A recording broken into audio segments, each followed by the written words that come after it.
ಎಲ್ರಿಗೂ ನಮಸ್ಕಾರ. ನಮ್ಮ ಚಾನಲ್ಗೆ ಸ್ವಾಗತ.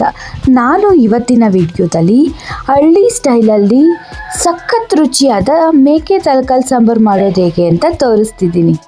ಮನೆಯಲ್ಲೇ ಸುಲಭವಾಗಿ ಅಸಲಿ ಗ್ರಾಮೀಣ ರುಚಿಯಲ್ಲಿ ಹೇಗೆ ಮಾಡ್ಬೋದು ಅನ್ನೋದನ್ನ ಹಂತವಾಗಿ ನೋಡೋಣ. ಈ ವಿಡಿಯೋ ಇಷ್ಟ ಆದರೆ ಲೈಕ್ ಮಾಡಿ, ನಮ್ಮ ಚಾನಲ್ಗೆ ಸಬ್ಸ್ಕ್ರೈಬ್ ಮಾಡ್ಕೊಳ್ಳಿ. ಬನ್ನಿ ಈ ರೆಸಿಪಿನ ಶುರು ಮಾಡೋಣ. ಸೊ ಯಾರು ಸ್ಕಿಪ್ ಮಾಡಬೇಡಿ, ವಿಡಿಯೋನ ಕೊನೆವರೆಗೂ ನೋಡಿ. ನಾನಿಲ್ಲಿ ಒಂದು ಮಿಕ್ಸಿ ಜಾರಿಗೆ 2 ಹೋಳು ತೆಂಗಿನಕಾಯಿ ತುರಿನ ಹಾಕ್ತಿದ್ದೀನಿ. ಸೊ ಅದಕ್ಕೆ ಸ್ವಲ್ಪ ನೀರು ಸೇರಿಸ್ಬಿಟ್ಟು ಇದನ್ನು ಗ್ರೈಂಡ್ ಪೇಸ್ಟ್ ಮಾಡ್ಕೊಳ್ಳೋಣ. ಆಮೇಲೆ 1 ಸ್ಪೂನ್ ಗಸಗಸೆ ಹಾಕಿ ನಾನಿಲ್ಲಿ ಗ್ರೈಂಡ್ ಪೇಸ್ಟ್ ಮಾಡಿ ಎತ್ತಿಟ್ಕೊತಿದ್ದೀನಿ. ಇನ್ನೊಂದು ಮಿಕ್ಸಿ ಜಾರಿಗೆ ನಾನಿಲ್ಲಿ 1 ಇಡೀ ಕೊತ್ತಂಬರಿ ಮತ್ತು ಪುದೀನ, ಆಮೇಲೆ 1 ಶುಂಠಿ, ನಾನಿಲ್ಲಿ 5 ಗೆಡ್ಡೆ ಬೆಳ್ಳುಳ್ಳಿ ಹಾಕ್ಕೊತಿದ್ದೀನಿ. ಆಮೇಲೆ 5 ಈರುಳ್ಳಿನ ಕಟ್ ಮಾಡಿರೋದನ್ನ ಹಾಕ್ಕೊತಿದ್ದೀನಿ. ಆಮೇಲೆ ನಾನಿಲ್ಲಿ 2 ಏಲಕ್ಕಿನ ಹಾಕ್ಕೊತಿದ್ದೀನಿ. 1/4 ಟೀ ಸ್ಪೂನ್ ಅರಿಶಿಣ, 2 ಸ್ಪೂನ್ ಚಕ್ಕೆ ಲವಂಗ ಪೌಡರ್ನ ಹಾಕ್ತಿದ್ದೀನಿ. ಅರ್ಧ ಸ್ಪೂನ್ ಬ್ಲ್ಯಾಕ್ ಪೆಪ್ಪರ್ ಪೌಡರ್ನ ಹಾಕ್ತಿದ್ದೀನಿ. ಸೊ ನೀರು ಹಾಕ್ಬಿಟ್ಟಿದ್ದನ್ನ ಗ್ರೈಂಡ್ ಪೇಸ್ಟ್ ಮಾಡಿ ಎತ್ತಿಟ್ಕೊತಿದ್ದೀನಿ. ಇನ್ನೊಂದು ಮಿಕ್ಸಿ ಜಾರಿಗೆ 2 ಟೊಮೆಟೊನ ಕಟ್ ಮಾಡಿ ಗ್ರೈಂಡ್ ಮಾಡಿ ಎತ್ತಿಟ್ಕೊತಿದ್ದೀನಿ. ನಾನಿಲ್ಲಿ 2 kg ಆಗೋಷ್ಟು ತಲಕಾಲನ್ನ ತೊಗೊಂಡಿದ್ದೀನಿ. ಇದನ್ನು ಚೆನ್ನಾಗಿ ತೊಳ್ಕೊಳ್ಳೋಣ. ಇದಕ್ಕೆ ನಾನು ಅರಿಶಿನ ಏನು ಹಾಕ್ತಿಲ್ಲ, ಹಾಗೇನು ತೊಳೆದು ಎತ್ತಿಟ್ಕೊತಿದ್ದೀನಿ. ಗ್ಯಾಸ್ ಮೇಲೆ ಕುಕ್ಕರ್ ಇಟ್ಟು ಕುಕ್ಕರ್ ಕಾದಾದ್ಮೇಲೆ ನಾನಿಲ್ಲಿ ಎಣ್ಣೆ ಹಾಕ್ಕೊತಿದ್ದೀನಿ. ಸೊ ಎಣ್ಣೆ ಕಾದಾದ್ಮೇಲೆ ನಾನಿಲ್ಲಿ ರುಬ್ಬಿರುವಂತಹ ಮಸಾಲಾನ ಹಾಕ್ತಿದ್ದೀನಿ ಅದಕ್ಕೆ. ಸೊ ಹಾಕ್ಬಿಟ್ಟು ಇದನ್ನು ಚೆನ್ನಾಗಿ ಫ್ರೈ ಮಾಡ್ಕೊಳ್ಳೋಣ.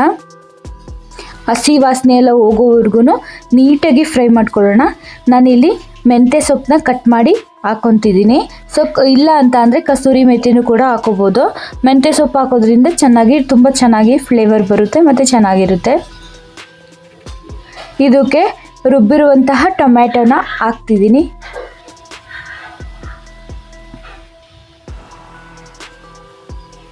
ಬಿಟ್ಟು ಚೆನ್ನಾಗಿ ಎಣ್ಣೆಲೆ ಚೆನ್ನಾಗಿ ಮಸಾಲ ಬೇಯಬೇಕು. ಸೊ ಚೆನ್ನಾಗಿ ಫ್ರೈ ಮಾಡ್ಕೊಳ್ಳೋಣ ಇದನ್ನ. ಇದು ಫ್ರೈ ಆದಮೇಲೆ ನಾನಿಲ್ಲಿ ಮೇಕೆ ತಲಕಾಲನ್ನ ಇದಕ್ಕೆ ಹಾಕ್ತಿದ್ದೀನಿ. ಸೊ ಇದನ್ನು ಚೆನ್ನಾಗಿ ಮಿಕ್ಸ್ ಮಾಡ್ಕೊಳ್ಳೋಣ ಮತ್ತು ತುಂಬ ಚೆನ್ನಾಗಿ ಇದನ್ನು ಫ್ರೈ ಮಾಡ್ಕೋಬೇಕು. ಹಸಿ ವಾಸನೆ ಎಲ್ಲ ಅದ್ರದ್ದು ಸ್ಮೆಲ್ಲು ಹೋಗಬೇಕು. ಸೊ ಅಲ್ಲಿವರೆಗೂ ಇದನ್ನು ಚೆನ್ನಾಗಿ ಫ್ರೈ ಮಾಡ್ಕೊಳ್ಳೋಣ. ಇದಕ್ಕೆ ನಾನಿಲ್ಲಿ ರುಚಿಗೆ ತಕ್ಕಷ್ಟು ಉಪ್ಪನ್ನ ಹಾಕ್ತಿದ್ದೀನಿ. ಚೆನ್ನಾಗಿ ಮಿಕ್ಸ್ ಮಾಡ್ಕೊಳ್ಳೋಣ. ಇದು ಹಸಿ ವಾಸನೆ ಎಲ್ಲ ಹೋಗಿದೆ. ಸೊ ಇದಕ್ಕೆ ನಾನು 5 ಸ್ಪೂನ್ ಅಚ್ಚ ಖಾರದ ಪುಡಿ, 8 ಸ್ಪೂನ್ ಧನಿಯಾ ಪೌಡರ್ನ ಮಿಕ್ಸ್ ಮಾಡಿ ಕಲಸಿ ಹಾಕ್ತಿದ್ದೀನಿ. ಸೊ ಇದನ್ನು ಕೂಡ ಮಿಕ್ಸ್ ಮಾಡ್ಕೊಳ್ಳೋಣ ಚೆನ್ನಾಗಿ. ಇದು ಒಂದು ಕುದಿ ಬಂದಾದಮೇಲೆ ನಾನಿಲ್ಲಿ ಫೈನ್ ಪೇಸ್ಟ್ ಮಾಡಿರುವಂತಹ ಕೋಕೋನಟ್ ಪೇಸ್ಟ್ನ ಹಾಕ್ತಿದ್ದೀನಿ.